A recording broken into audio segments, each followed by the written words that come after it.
Hey everyone, tonight we're drifting back to the Middle Ages. The lights are dim, the blankets are pulled up, and you're settling in. This isn't the kind of history that makes the heart race. It's the kind that quietly wanders through candlelit corridors, where princes cough, princesses faint, and physicians carry far too many leeches in their pockets. So let's relax, slow the pace, and drift into one of history's most oddly recurring mysteries.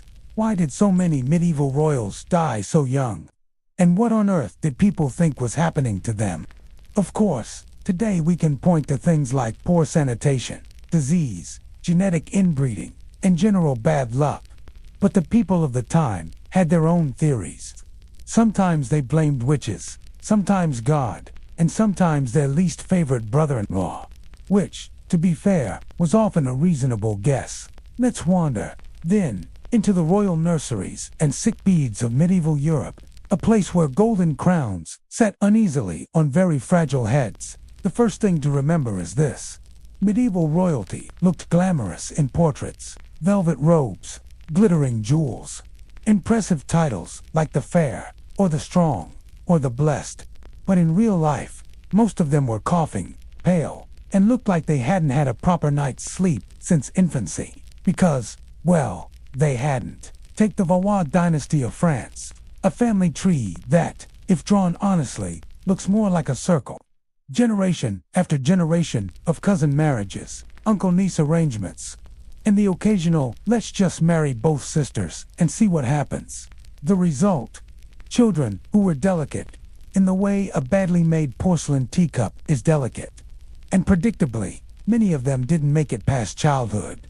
But here's where it gets interesting. When little royal heirs wasted away at age 6, or 12, or even 20, people didn't whisper poor nutrition or genetic condition. They whispered curses, or blamed poisoned wine, or claimed the child had been struck down because of the king's sins.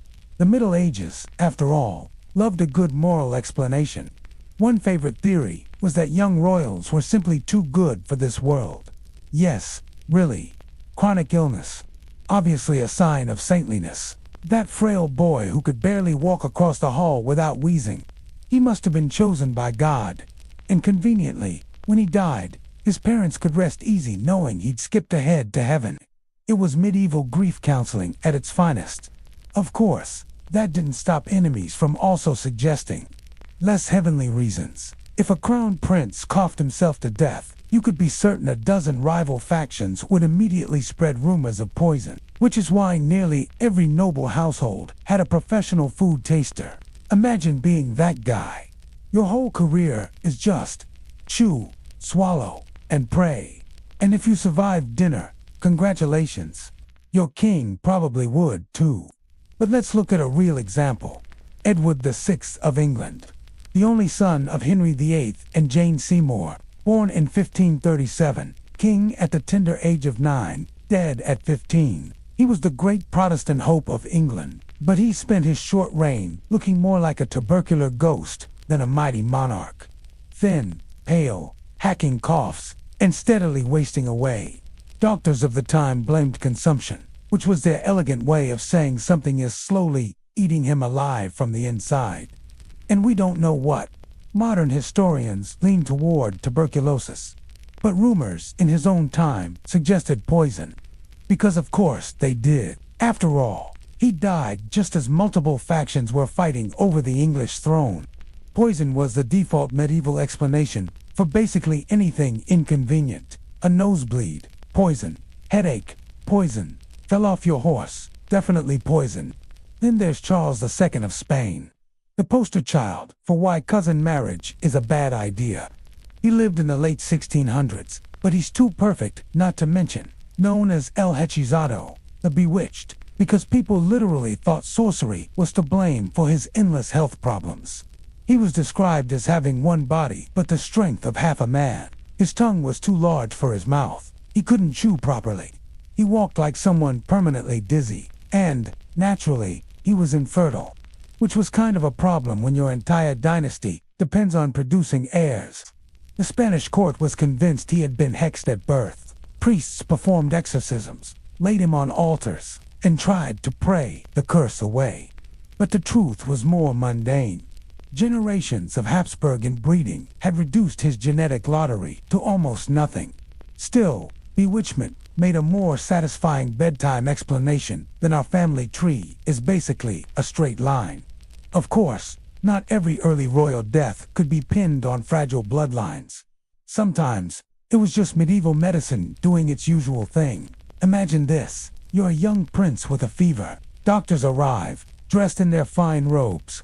They debate whether your illness is caused by an imbalance of humors, blood, phlegm, black bile, or yellow bile. And naturally, they decide the best treatment is to bleed you. Because if you're weak and pale, obviously the cure is to remove even more of your blood. It was a system guaranteed to shorten life expectancy, especially for those with delicate constitutions. And so, many royal children didn't just die of illness. They died of the treatments meant to save them, which, I suppose, is a very medieval sort of irony. One of my favorite royal tragedies, if one can call it that, is the fate of the sons of Philip the Fair of France. Despite his flattering nickname, Philip himself looked like he'd been carved hastily out of limestone. But he managed to produce 3 sons, who all, in turn, became kings of France. And then, all 3 died relatively young, leaving behind a succession crisis so messy that it basically launched the 100 Years' War. People at the time insisted this was divine punishment. Why? Because Philip had persecuted the Knights Templar. You know, that mysterious order of warrior monks who were burned at the stake for supposed heresy.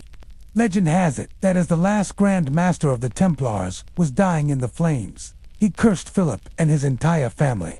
And, wouldn't you know it, within a few years, Philip and his sons were all dead. To medieval minds, the connection was obvious. To modern minds, it was more likely just bad genetics, bad luck, and some poor horsemanship. But the royal family was cursed. Has a more dramatic ring to it. So why did medieval royals die so young? The short answer: everything. Disease, poor medicine, fragile bloodlines, famine, infections, and occasionally each other. And what did people think was killing them? Almost anything except the real answer. Witches, poison, curses, God's wrath, bad air, evil eyes, take your pick. But that's what makes this era so strangely fascinating. It wasn't just that royals died young. Everyone did. The difference is that when a royal child wasted away, people wrote chronicles about it, spread rumors about it, and sometimes launched wars over it. Which means their fragile little lives are remembered today, while the ordinary children who died of the same illnesses in the same ways have faded quietly into the dark. And on that note, let's drift over to another royal sickbed, one with just as much coughing and just as many questionable explanations.